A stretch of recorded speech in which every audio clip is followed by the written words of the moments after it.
Stop scrolling. In the next 60 seconds you are going to hear the single most explosive claim ever made about Nicki Minaj on this platform, and by the time this video ends, you will understand why every rap girl in the industry is quietly panicking, why Republic Records just went nuclear in the Wall Street Journal, and why the numbers Nicki Minaj is putting up in 2026 without an album should not be mathematically possible. If half of what's about to be laid out on this table is true, the entire hierarchy of women in hip-hop has already collapsed and nobody in the mainstream press has the guts to say it out loud. So sit down. Lock the door. Because what's coming next is the receipt trail that Beyoncé's team, Cardi B's team, and the Roc Nation machine desperately do not want you to see. In a music industry where most artists are more obsessed with looking dominant than actually being dominant, Nicki Minaj is running an entirely different play, and the streaming spreadsheets that came out this week just handed her the loudest, coldest, most humiliating victory of her career, a victory delivered without a single new album, without a single glossy magazine cover, and without a single peace treaty with the machine that has been trying to bury her for 3 straight years. That's not up for debate. The numbers are on the board. Nicki Minaj has now officially crossed the 2.5 billion stream mark on Spotify in 2026 alone, cementing her, once again, as the most streamed female rapper of the year and, quietly, of all time. And here's the piece nobody's saying out loud: Nicki Minaj hasn't released an official studio album in 3 years. Not 2. 3. The last time Nicki Minaj put out a full-length body of work was 2023, and yet in 2026 she is outstreaming rap girls who dropped albums last year with full label rollouts, full radio budgets, full press cycles, and full Roc Nation firepower behind them. Read that line twice, because it's the whole movie. Nicki Minaj, allegedly cancelled, allegedly finished, allegedly MAGA-branded into oblivion, is dusting artists who had every institutional advantage the industry can offer. And this is where it gets uncomfortable for the mainstream narrative. Because for the last 2 years, we have been told, week after week, headline after headline, tweet after tweet, that Nicki Minaj was over. That she was blackballed. That she had alienated her base. That she was persona non grata in polite industry circles. And yet, when the streaming report dropped and the receipts hit the timeline, the story the numbers told was not the story the industry has been selling. The story the numbers told was that Nicki Minaj is still, by a country mile, the most dominant female voice in the entire rap genre, and it's not remotely close.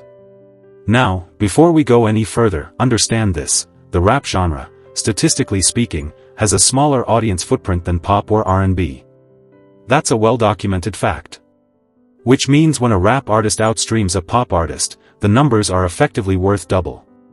And she is not just outstreaming her own genre. She is outstreaming Beyoncé. Let that land. According to the Spotify tallies for 2026, Rihanna leads the pack for most streamed black female artist at 4.2 billion streams. Olivia Dean lands second at 3.2 billion. Then Missy Elliott. Then Nicki Minaj. Then Doja Cat. And Beyoncé, the Queen Bee, the alleged reigning empress of everything, is sitting at 1.5 billion. 1.5 billion. Behind her. Behind Doja Cat. Behind Missy. Behind Olivia Dean. Behind Rihanna. And the Beehive can log off right now, because the numbers do not care about feelings. The numbers do not care about tour receipts. The numbers do not care about who wore what at what gala. The numbers only care about who people are actually pressing play on in their headphones every single morning, and right now, on that metric, Beyoncé is 5th in her own weight class. That is a seismic realignment of everything we've been told about who is running the culture. And Nicki Minaj, with no album, no rollout, no radio push, no label push, is sitting at number 4 with 2.5 billion streams in a rap subgenre that isn't supposed to be able to compete on that scale. Zoom out with me for a second and understand what that tells us.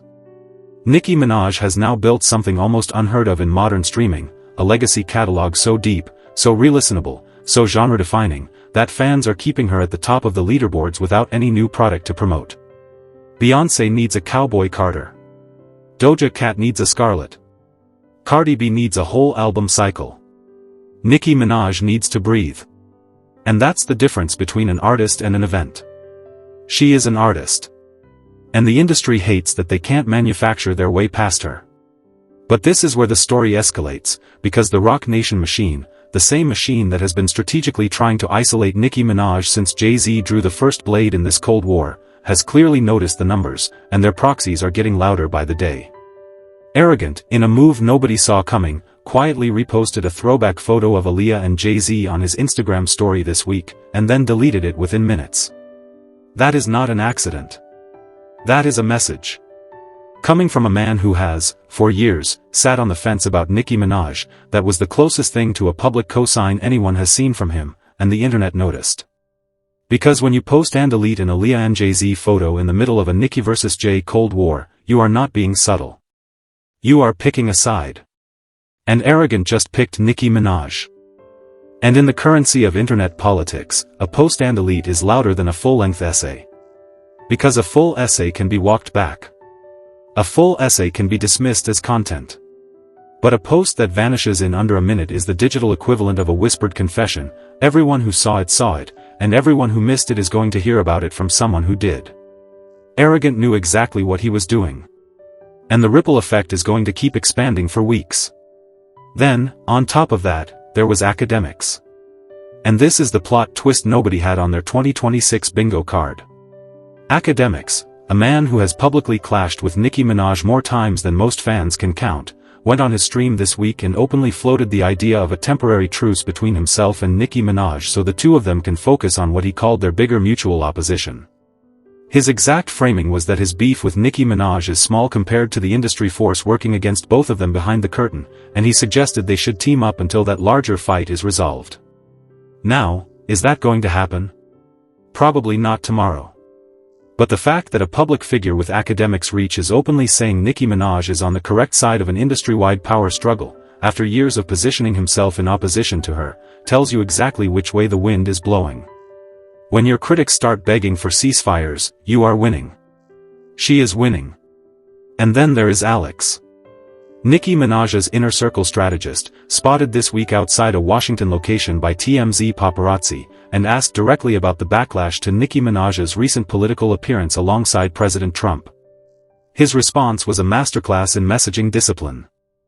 He looked the camera dead in the eye and reminded the reporter, and by extension, every hater watching, that she is currently the only rapper in the world with a song sitting inside the top 30 of the global Spotify chart. He then pivoted the conversation directly to the Trump Accounts program, the initiative that puts $1,000 into a growth vehicle for every child born in America over the next 4 years, and framed her not as a political convert but as an artist who supports specific policies that benefit children. He closed by calling her one of the smartest and most beautiful people he has ever met in his life, and reminded everyone that a recent Facebook post about the Facebook post had pulled 152,000 likes in 24 hours. That is not a woman in decline. That is a woman whose engagement metrics are still doubling those of artists half her age. And here is the part the industry does not want highlighted: Nicki Minaj is not just cashing checks and clapping back on Twitter. Nicki Minaj, on record, has been putting her own personal money behind securing financial futures for kids who will never wear her merch, never buy her album, never sing her verses. That is not a career move. That is a legacy move. And the same commentators who scream about celebrity accountability every other week have been curiously, conveniently, spectacularly silent about it, because acknowledging what Nicki Minaj is doing would collapse the entire narrative they have spent 3 years constructing about who she is. The receipts speak louder than the noise. And right now, the receipts are all pointing in one direction: she is not the villain. She is the standard. And the industry knows it. Which brings us to Republic Records. Because in the middle of all of this, the streaming victory, the political theater, the Roc Nation Cold War, the Akademiks olive branch, Republic Records finally broke its silence about the elephant in the recording booth. Where is the new album? For months, fans have been circulating rumors, timelines, track lists, alleged rollout dates. And this week, Republic Records went on record with the Wall Street Journal, not TMZ, not Complex, not a random gossip blog, with the coldest, most professionally lethal one-line statement they have ever released about an artist on their roster. Quote, "As Nicki Minaj's record label, we do not comment on her political activities. When she's ready to discuss music, she knows how to reach us." End quote. Read that again. Slowly.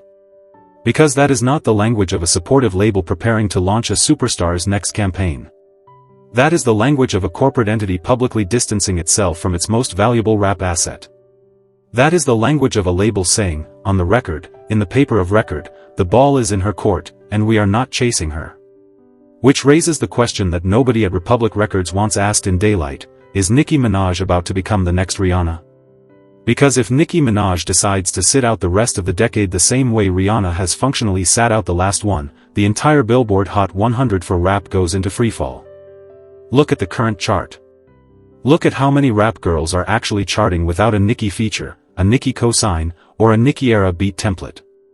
Rap, especially female rap, is running on Nicki Minaj infrastructure whether the industry admits it or not.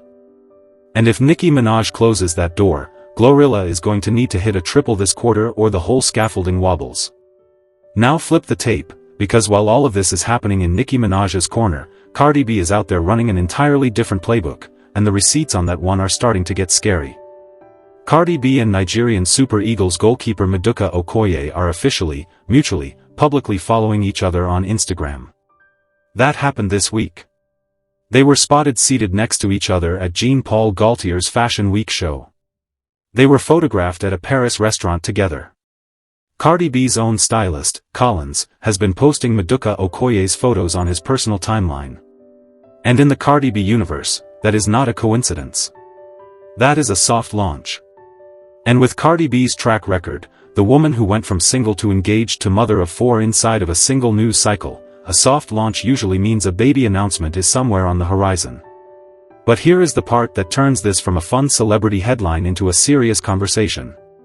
Receipts have started resurfacing online alleging that Maduka Okoye has a documented history of violence against a former girlfriend. Those receipts are circulating. Screenshots are being pulled. Old posts are being surfaced. And that puts Cardi B in a very complicated spotlight, because the same fanbase that has spent the last 2 years defending Cardi B through every headline is now being asked to defend a new relationship that comes with pre-existing baggage. Cardi B went from a cheater era to a serial cheater era, and now the timeline is being asked to accept a woman-beater era? That is not a small pivot. That is a full narrative rewrite. And if Cardi B goes public with this relationship without addressing the receipts, the internet is not going to be gentle. And you have to remember, Cardi B moves at hyperspeed. 1 month it was Stefflon Don being described in interviews as the air Cardi B breathes. The next month it is the stylist posting Maduka Okoye like the man is already family. Cardi B does not do slow burn. Cardi B does soft launches, hard launches, engagement announcements, and pregnancy reveals in what feels like a single fiscal quarter. So the timeline on this is not going to be long. And when it drops, the internet is going to melt down. Because Cardi B does not just announce relationships, Cardi B detonates them. Every reveal comes with a music video, a caption, a coordinated stylist post, a matching Instagram grid, and a paparazzi angle so perfectly timed that even the most seasoned publicists have to sit back and applaud the choreography. So when the Maduka Okoye reveal finally lands, expect it to consume an entire news cycle. Expect the receipts to hit the timeline within hours. Expect the takes to start writing themselves before the caption is even up. And expect Cardi B to be smiling straight through the storm, because that is what Cardi B does. Cardi B thrives on velocity. And velocity is exactly what this next chapter is going to require. Now here is the deeper piece, and this is where the whole picture snaps into focus. The contrast between what Nicki Minaj is doing right now and what Cardi B is doing right now could not be more surgical. Nicki Minaj is out here silently stacking streams, cutting checks for children she will never meet, defending her political convictions on the world's largest stage, and forcing Republic Records to publicly acknowledge that they do not control her timeline. Cardi B is out here soft-launching a relationship with a foreign athlete who allegedly has a violent past. And the media coverage, the coverage that shapes public perception, that drives Grammy conversations, that influences endorsement deals, is disproportionately harsh on Nicki Minaj and disproportionately gentle on Cardi B. That is not accidental. That is engineered. And once you see the pattern, you cannot unsee it. Which is why what's happening with Akademiks, Arrogante, and Alex all pivoting toward Nicki Minaj at the same time is so historically important. The wall is cracking. The old alliances are dissolving. The Roc Nation grip on public narrative, the grip that has, for years, decided which female rapper is elevated and which one is buried, is losing its ability to hold the line. She is winning without a single new song. And that terrifies people who built entire careers on the assumption that streaming success requires their permission. But we're not done, because there is one more story in this week's ledger that deserves the full spotlight, and it is not the fun kind of story. A new blind item has hit the celebrity gossip circuit alleging that Normani, the former Fifth Harmony member whose solo career has moved at a frustratingly slow pace since the group's dissolution, is allegedly struggling with an addiction to a hard substance.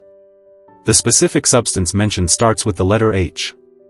And before anyone runs with that, understand exactly what a blind item is. A blind item is anonymous. A blind item cites no sources. A blind item provides no receipts.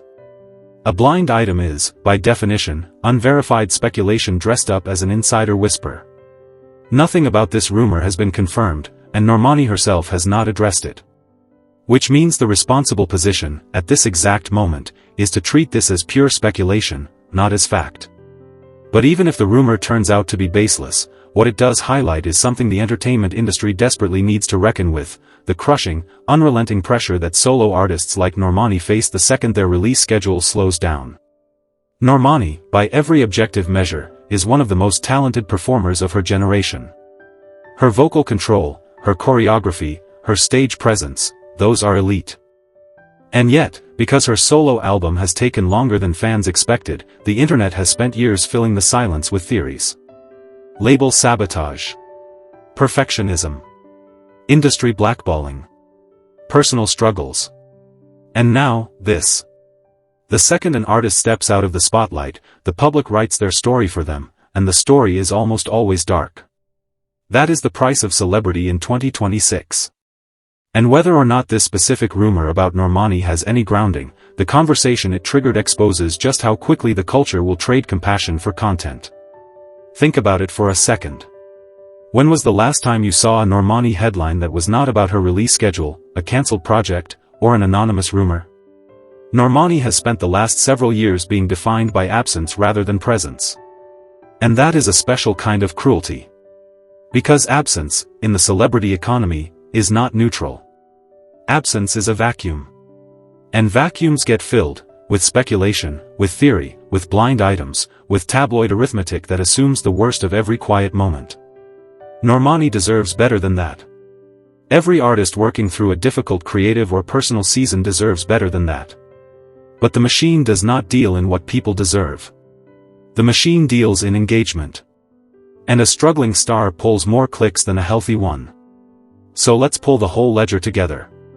Nicki Minaj is dominating the streaming charts without an album, forcing Republic Records into defensive statements, receiving unexpected cosigns from former critics like Akademiks and Arrogante, and reshaping the entire conversation around what a legacy artist looks like in the streaming era. Cardi B is soft-launching a relationship with an international athlete whose past is generating serious questions, while her own narrative continues to move faster than any PR team can manage. And Normani, meanwhile, is being buried under a wave of anonymous speculation that says more about the toxicity of celebrity culture than it does about her actual life. And when you zoom out on all three of those stories at once, one thread ties them all together: the female artists at the top of hip-hop and R&B are being managed by a machine that rewards spectacle over substance, controversy over craft, and headlines over humanity. Nicki Minaj is winning because she has learned to work around that machine. Cardi B is thriving inside that machine even as it may be about to swallow her. And Normani is being casually chewed up by it. The machine does not care which of these women wins. The machine only cares that one of them is trending every single day. The real question, the one nobody in the mainstream press will ask, but the one this timeline needs to sit with, is this. If Nicki Minaj can post 2.5 billion streams in a year with no album, no radio push, no label rollout, and half of her own genre publicly aligned against her, what happens the day Nicki Minaj actually drops? What happens the day the album that Republic Records is publicly pretending not to be preparing for actually lands? Because when that day comes, and it is coming, whether it is next quarter or next year, the numbers are going to be catastrophic for everyone else on the leaderboard. Beyoncé's 1.5 billion is going to look like a rounding error. Doja Cat's rollout is going to look like a soundcheck.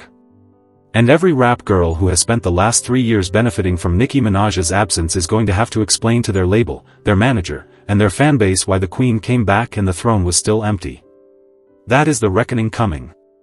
And she knows it. Republic Records knows it.